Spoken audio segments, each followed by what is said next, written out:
안녕하세요.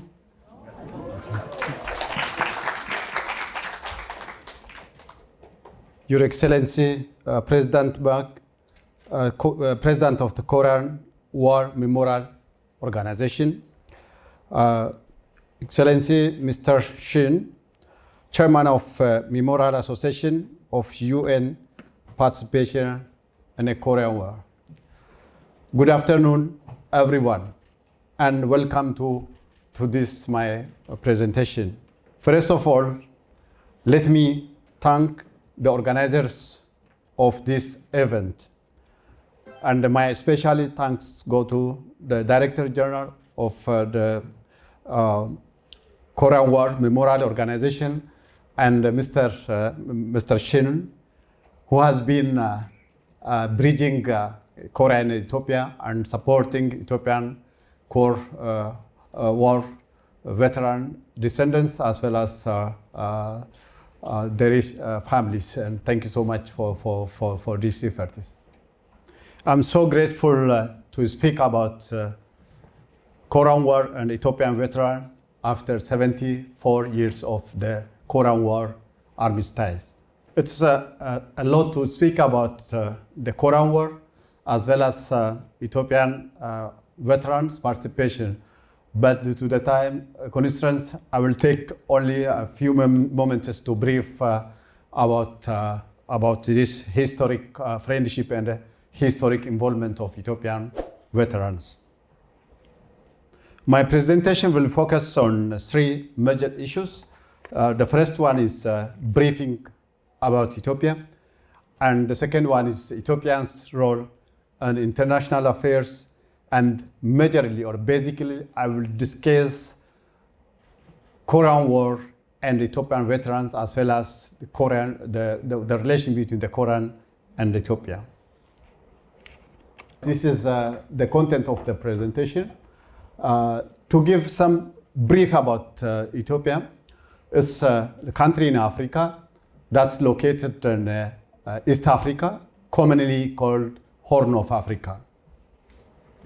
It borders Eritrea in the north, Sudan and South Sudan in the west, in the south Kenya, and northeastern Djibouti and eastern Somalia.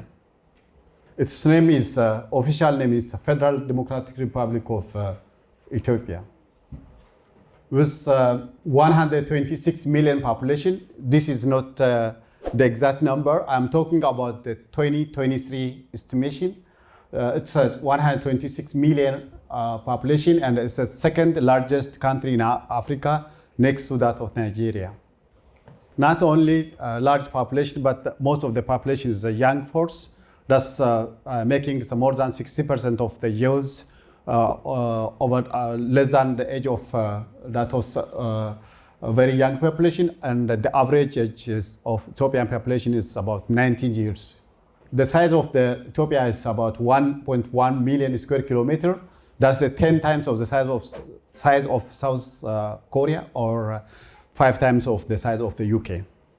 In terms of its historical presence, it is a very ancient country in Africa, and it is also considered as a land of the origin. There are remarkable monuments like Fasilides, Lalibela, Aksum, and Harar, and these all the remarkable monuments indicates Ethiopian civilization and long history. These are the monuments, the very indicating civilization like Aksum, Lalibela, Fasilides, we can see, and these are very historic, making the country as ancient country. Ethiopia is also the center of Christianity, and Christianity was introduced to 4th century in Ethiopia. 11 rock heaven churches of Lalibela is really is a very interesting monument that was built in the 12th century by human being, and until now is working. Ethiopia is a land of origin. That means that Lucy, one of the remains of the human, which is exactly similar to that of the today's Homo sapiens, is found in Ethiopia, and its age is about 3.5 million years old, and that makes Ethiopia is one of the country where the mankind begins. This indicates also diversity with 18 ethnic groups, 18 languages, and also cultures. So we can say that Ethiopia is a mosaic of the diversity with the different languages and cultures. And Ethiopia has its own alphabet and own calendar. It uses Ge'ez alphabet, and Amharic, which is the official language of Ethiopia, is written by using this Ge'ez alphabet. Its calendar is unlike Gregorian calendar, it's own calendar. And the first month of the year starts as Meskerem in Ethiopian language. Meskerem first or Meskerem 1 is equal to that of September 11, and all the year ends August, the last month of the year, with some more leap year days, which is called Pagume. This is how Ethiopia's landscape is incredible, varying from 116 meters below sea level, like Danakal depression, and as high as that of 4,543 of Mount Ras Dashin. So most of the areas, the Ethiopians areas indicates that of 2,000 and between 3,000 meters above sea level. So its landscape is very astonishing and different. This is how Ethiopia's heritage looks like. That's about 13, including the last year's two heritages. It's now 15 UNESCO registered heritages, among which 11 is tangible and 4 intangible. This is about heritages I talked before, so let me rush. This is how grammatical it looks like. Ethiopia is also the origin of coffee. Mr. Shin knows well about Ethiopia coffee. I don't like to talk more about it. And Ethiopia is the origin of coffee Arabica. It's coffee Arabica originated in Ethiopia, and it traveled throughout the world. And it's the best quality coffee, including like Kachepe, Sidama, Aren, Jimma. So Ethiopia can be considered as the origin of the coffee, the best quality coffee. This is how Ethiopian people enjoy Ethiopian coffee. Former Foreign Minister Park Ji, together with our Deputy Prime Minister, former Deputy Prime Minister, they make a concordance, and how Ethiopian coffee is prepared and served to the people.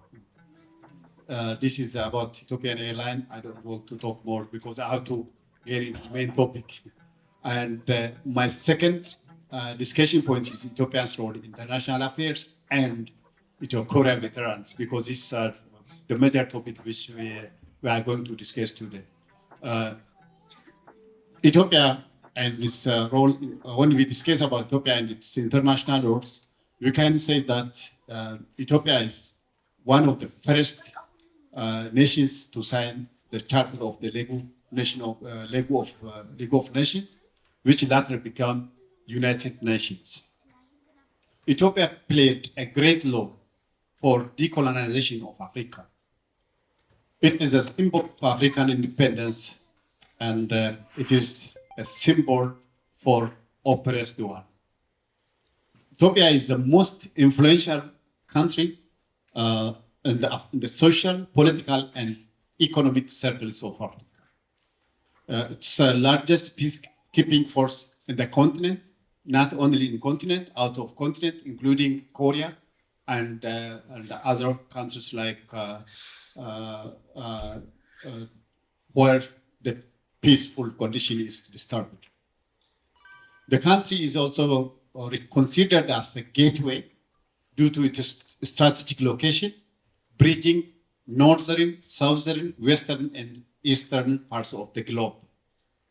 The headquarters of Africa Union is located in Ethiopia, Addis Ababa, and also United Nations Economic Commission for Africa is located in Addis, and also European Commission for Africa is located in Addis. These all makes Ethiopia and the capital of Ethiopia, Addis Ababa, the head of the political and economic center of Africa.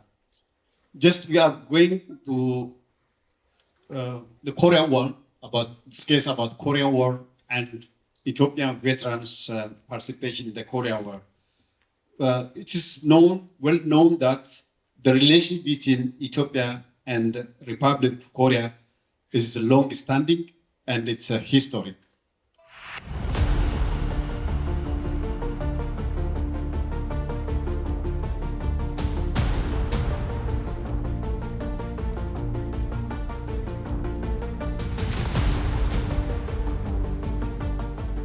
지구 반대편 나라 에티오피아에서도 6천여 명의 청년들이 참전했습니다. 약한 나라를 도와야 한다는 황제의 뜻에 따라 에티오피아는 아프리카에서 유일하게 파병에 동참합니다. 초전 박살이란 뜻처럼 강류부대는 250여 차례 전투에서 한 번도 지지 않았고 생사의 갈림길에서는 전쟁 고아들을 거두기도 했습니다. This historic relation between Ethiopia and the Republic of Korea started during the Korean War, and now it accounted about 7 decades. Following the Korean War, 60 countries responded to send the troops, and 6 countries supported Korea in different ways. Ethiopia is one of the 16 countries those participate during the Korean War and sent troops to fight for Korean peace and independence. Among the 2 countries, Africa countries, that participated in the Korean War, Ethiopia is the only country to send ground forces to fight for Korean peace and independence. Of course, South Korea participated during the Korean War, but South Korea participates sending air forces, not ground forces. Ethiopia is the only country to send ground forces. Total of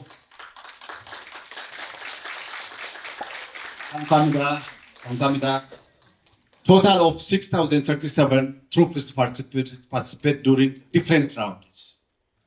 Regarding the number of participants, there is a difference in the number because Ethiopian troops come to the Korean land in different rounds.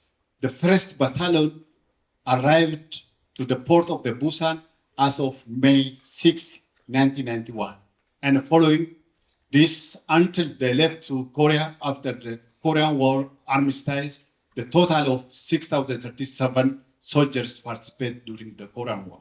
In 1951, May 6, the first battalion arrived to Port Busan, crossing about 14,450 kilometers from Ethiopia to Korea, and they traveled almost, we can say, the halfway of the world. These soldiers are composed of the Royal Guards of Emperor Haile Selassie I. It's not ordinary soldiers. Emperor Haile Selassie, King Emperor Haile Selassie organized his royal elite guards and named these guards Kanyo Battalion and sent to the Korean land. Ethiopia believes the principle of the collective security as exemplified by the Ethiopian battalion. And Ethiopia also experienced that the failure of the United Nations to protect the country from the Italian colonizers' attempt. And that initiated Ethiopia to continue support for collective security following the North Korean invasion of South Korea. Let me brief some few points about Kanyo Battalion, which is well-known Ethiopian veteran soldiers. This Kanyo Battalion, as I mentioned, is a special force of the emperor, and the name Kanyo by itself implies that just make decisive attack and destroy enemies. So Kanyo Battalion is well known for decisive attack and winning the enemy. During when Emperor Haile Selassie organized this Kanyo Battalion and sent to the Korea to fight for Korea peace and independence, Emperor Haile Selassie ordered the Kanyo Battalion members, such as fight until you win or until you die. If you are not going to win, just you have to die. This is the moral that the Emperor Haile Selassie had given for the soldiers to fight bravely and very courageously. And also the soldiers who sent to Korean land had taken very extensive training in Ethiopian's mountains and prepared themselves well for the Korean hilly topography. During the war, Ethiopian soldiers participated in 253 battles and won all of the battles they participated. And during the war, 536 injured and 122 died. But none of them was conquered or influenced by enemies. You know why? Because it's an order of the king. The king ordered them just die or win. Only two alternatives left for them: to win or to die. No, not allowed to be conquered by the enemies. That's why they bravely did this. To mention why did Ethiopian participate in this Korean War? Because, as mentioned, it's a very far, long way from Korea to Ethiopia. It's about 14,000 kilometers, or almost 50,000 kilometers. Even by flight, takes more than 13 hours. Why Ethiopia participated during this time? Two reasons for Ethiopian participation during the Korean War. The first reason is that, as I mentioned, Ethiopia is a member of the United Nations, so it had to respond for the call of the United Nations. This is the first reason. The second reason is that Ethiopia has experienced the importance of maintaining the sovereignty of the countries because it had experienced struggle against colonizers. When you come to the reciprocity after the Korean War armistice, there was efforts during and after the war for reciprocity and to take to strengthen the relationship between Ethiopia and Korea. Ethiopia's soldiers founded an orphanage during the Korean War to assist those children who lost their families by the Korean War, during the Korean War. Korean government also assists Ethiopian war veterans, the Korean War veterans and descendants, providing educational access for scholarships and through different packages to assist the Korean War participant veterans and their descendants. We are so proud of that. The Koreans are remembering Ethiopians for their participation, for their assistance, and as I mentioned, Mr. President and Mr. Shi, all of them are working to support Ethiopian the Korean War participants and descendants and children, including the 2 days children who were assisted by the War Memorial Organization and the UN Participation Association to support and to help those who are in need. And the diplomatic relation established in 1963 after decades of the Korean War armistice continued through different agreements, economic and social and cultural changes, and the Korean government established different kinds of the office in Ethiopia like KOIKA, KOTRA, KOPIA to assist Ethiopian development activities. These are the exchanges and assistance and different kinds of MOUs, visits. Just this is a very recent time, last June, during Korea-African Summit, signing the financial framework agreement between Ethiopian Minister of Finance and Korean Minister of Finance, President Seder. This 1968 King Emperor Haile Selassie's visit Korea, late Prime Minister Meles, and we can see President Park, the very recent time visit, and so there was many visits to Korea to exchange, to share experience, to strengthen the relationships. This is about a recent visit by our Prime Minister, Dr. Abiy Ahmed, and how Korean people welcomed our Prime Minister. There's a change. You can feel the spirit of friendship.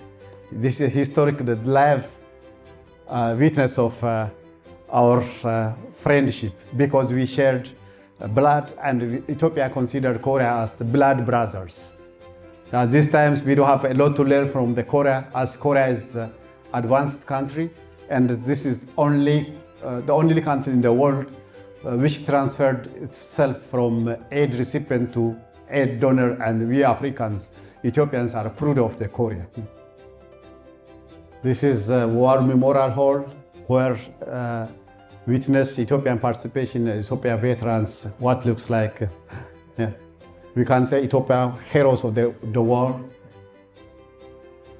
So this is all about what looks like. Really it's very interesting, and my time is up. I cannot continue more than this. There is a lot to talk about, to discuss about Ethio-Korea relations and Ethiopian veterans. Thank you so much for your for patience. Thank you for listening. Thank you considering Ethiopia as your brothers, and we Ethiopians also consider Korea as blood brothers, and I hope that will continue more strengthened way. And thank you so much, Mr. President. Thank you so much, Mr. Shin, and thank you.